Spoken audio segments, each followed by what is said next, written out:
जय श्री राम। स्वस्ति श्री गणेशाय नमः।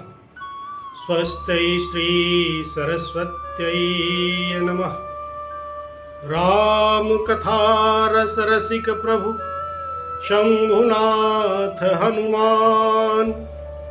प्रेम सहित आसन धरऊ सुनऊ कथा करूँगान। सियावर रामचंद्र भगवान की जय। उमापति महादेव की जय। पवन सुत हनुमान की जय। गोस्वामी तुलसीदास की जय। सब संतन की जय तथा समस्त राम रसिक राम कथा श्रोताओं की जय।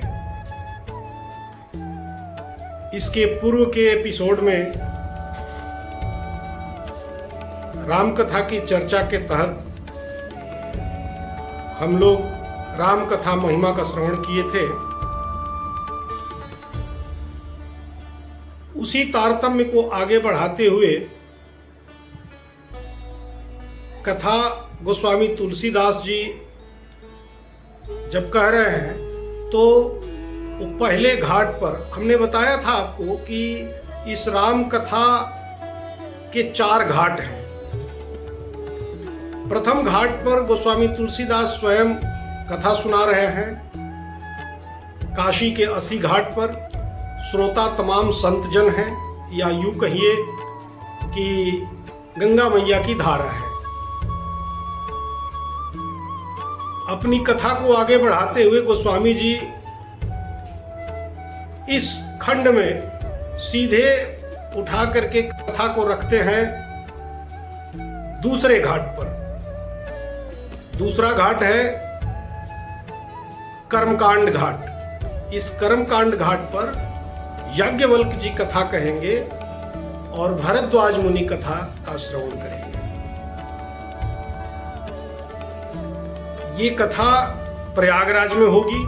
दूसरा घाट प्रयागराज में है। तो आइए देखते हैं गोस्वामी जी इस दूसरे घाट पर याज्ञवल्क्य ऋषि के मुखारविंद से कथा कहवा करके और भरद्वाज ऋषि को कैसे सुनवा रहे हैं।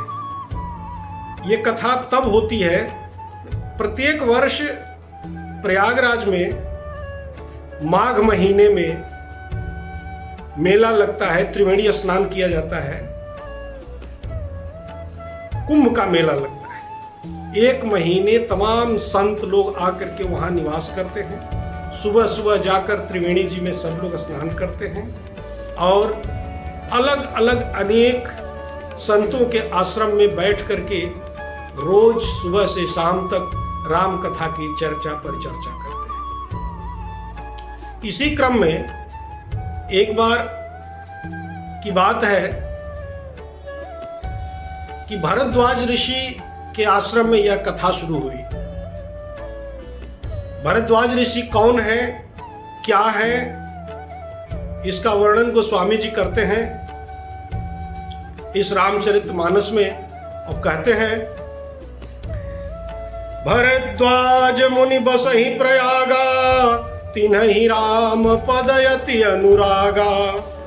तापस समदम दया निधाना परमार्थ पथ परम सुजाना। भरद्वाज मुनि प्रयाग में निवास करते हैं। प्रयाग में ही उनका आश्रम है और भगवान राम के चरणों में अत्यंत उनका प्रेम है। भगवान राम के चरणों के अति प्रेमी हैं। और क्या क्या है, सम दम दया निधाना, अपने मन को अपने इंद्रियों को वश में करके रखने वाले हैं। अपने मन और इंद्रिय की लगाम उनके वश में है। बिना उनके इच्छा के उनका मन कहीं जा नहीं सकता है। उनकी इंद्रिय किसी इच्छित वस्तु की मांग नहीं कर सकती है। और दया के तो निधान है, अति दयालु है। इसके आगे गोस्वामी जी कहते हैं कि सबसे बड़ी बात भारद्वाज जी की है कि वो परमार्थ के लिए जीते हैं। परमार्थ पथ के वो एक बहुत ही उत्तम पथिक हैं। और एक बार क्या हुआ कि मकर राशि पर जब सूर्य जाता है माघ के महीने में, तब ये संक्रांति होती है और उसी समय ये माघ का मेला लगता है वहां, जिसे हम कुंभ का मेला भी कहते हैं। ये हर वर्ष लगता है। एक बार सब लोग नहा वहा करके, संत लोग और अपनी सारी प्रक्रियाओं को करके जो कुछ करते हैं लोगों किए, उसी समय का वर्णन गोस्वामी जी कर रहे हैं। कह रहे हैं कि एक बार भरी मकर नहाए, सब मुनि आश्रमन सिधाए, जाग बलिक मुनि परम विवेकी, भरद्वाज राखे पद टेकी। सभी ऋषि मुनि लोग एक महीना माघ मेला में त्रिवेणी जी का स्नान किए, अपना राम कथा सुने, सुनाए, चर्चा हुई और सब लोग अपने अपने आश्रम के लिए प्रस्थान करने लगे। इसी क्रम में एक याज्ञवल्क ऋषि थे, वो भी एक महीना पूरा होने के बाद वो भी अपने आश्रम के लिए जाने लगे और उनकी परिचर्चा राम कथा पर प्रत्येक दिन भरद्वाज मुनि के आश्रम में ही होती थी। जब भरद्वाज मुनि देखे कि अब एक माह पूरा हो चुका है और वहां याज्ञवल्क ऋषि भी जाने लगे हैं, तो याज्ञवल्क ऋषि का पैर पकड़ करके, उनके चरणों को पकड़ करके और रोक लिए। कहे प्रभु सब जा रहे हैं, जाने दीजिए, आप मत जाइए, आप रुकिए। उनको रोक लिए। रोक करके पहले उनके चरण धोए, चरणों की वंदना किए, उच्च आसन पर, सुंदर और पवित्र आसन पर बैठाए और हाथ जोड़ करके सामने बैठ गए उनके। अब किसी के लिए इतना करके उसके सामने बैठ जाइएगा तो ये बड़ा स्वाभाविक है कि सामने वाला व्यक्ति पूछेगा कि क्या बात है। इसी तरह याज्ञवल्क जी पूछे कि भरद्वाज जी क्या बात है, मुनि आप ऐसा क्यों कर रहे हैं? तो भरद्वाज मुनि बड़े ही प्रेम और भक्ति के साथ हाथ जोड़ करके कह रहे हैं, नाथ एक संसौ बड़ मोरे, करगत वेद तत्व सब तोरे, कहत सुमुहि लागत भय लाजा, जौन कहूं बड़ होई अकाजा। हे मुनिश्रेष्ठ, भरद्वाज जी कहते हैं कि हे मुनिश्रेष्ठ, मेरे मन में एक बड़ी ही शंका है, बड़ा संशय है, और आप तो सर्वज्ञ हैं, सब कुछ जानते हैं, परंतु उसे पूछते हुए मुझे बड़ी शर्म आ रही है। कहीं ऐसा न हो कि आप ये सोचें कि ये कैसा मुनि है, कैसा ऋषि है, कैसा संत है, इतनी सी छोटी बात इसको नहीं पता है। लेकिन अगर न पूछूं तो मुझे बड़ा नुकसान होगा, मैं अज्ञानी का अज्ञानी ही रह जाऊंगा, इसीलिए मैं पूछूंगा। आगे कह रहे हैं भरद्वाज जी की, राम एक अवधेश कुमारा, तिनकर चरित विदित संसारा, नारी विरह दुख लहे वो पारा, भयउ रोष रन रावण मारा।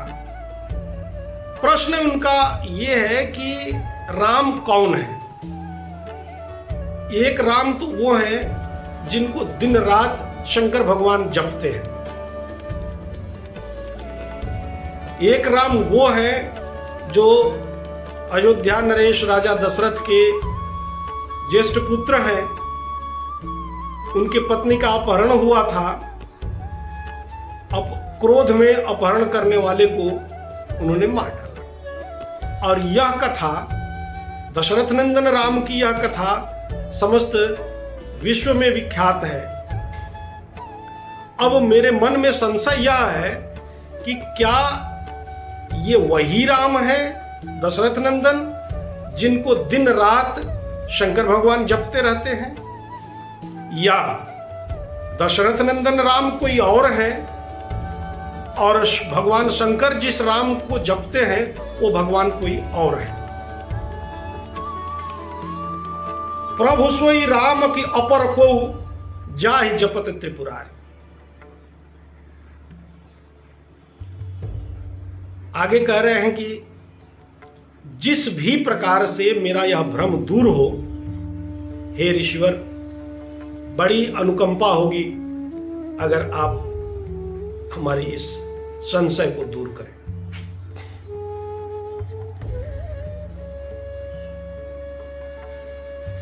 तो याज्ञवल्क जी कह रहे हैं कि आपको सब पता है, मैं जानता हूं कि राम भगत तुम मन क्रम बानी, आ चतुराई तुम्हारी मैं जानी, चौहु सुने राम गुण गूढ़ा, आ किन्हीं प्रश्न मनहु अति मूढ़ा। मैं सब जानता हूं। आप राम कथा सुनना चाहते हैं,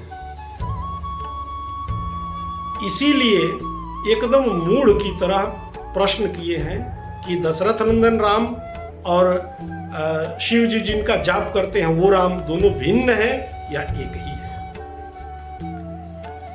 फिर भी सुनहु तात सादर मन लाई, कहूं राम के कथा सुनाई।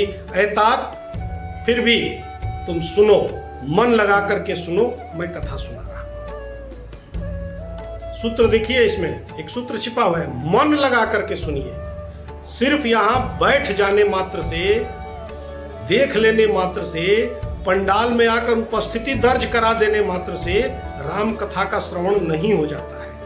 मन लगा करके उसको सुनना पड़ता है, यथार्थ तत्वों को समझने की कोशिश करनी पड़ती है, तब जाकर के कथा अंतर मन में प्रवेश करती है। सुनो, कथा मैं सुना रहा हूं। भरद्वाज मुनि, एक बार त्रेतायुग माही, शंभु गए कुंभज ऋषि पाही। अब लीजिए, भरद्वाज ऋषि राम कथा पूछ रहे हैं और याज्ञवल्क्य जी शिव जी की कथा सुना रहे हैं। ऐसा क्यों? राम कथा सबको नहीं सुनानी चाहिए। राम कथा सुनाने के पहले आपको यह जान लेना पड़ेगा कि जिसको आप सुनाने जा रहे हैं वास्तव में वह राम कथा सुनने का अधिकारी है या नहीं है। इसका उपाय क्या है? इसका उपाय यही बता रहे हैं याज्ञवल्क्य जी। पूछी गई है राम कथा और सुनाना शुरू कर दिए शिव कथा। अगर राम कथा का प्रेमी होगा तो वो शिव कथा जरूर सुनेगा, अवश्य सुनेगा, क्योंकि वह यह मानकर चलता है कि इस कथा के उपरांत राम कथा आएगी ही आएगी और इस कथा का कहीं न कहीं संयोजन उस कथा के साथ होगा ही होगा। तो याज्ञवल्क्य जी कह रहे हैं कि एक बार त्रेतायुग में, एक बार त्रेतायुग माही, शंभु गए कुंभज ऋषि पाही, संग सती जग जननी भवानी, आ पूजे ऋषि अखिलेश्वर जानी।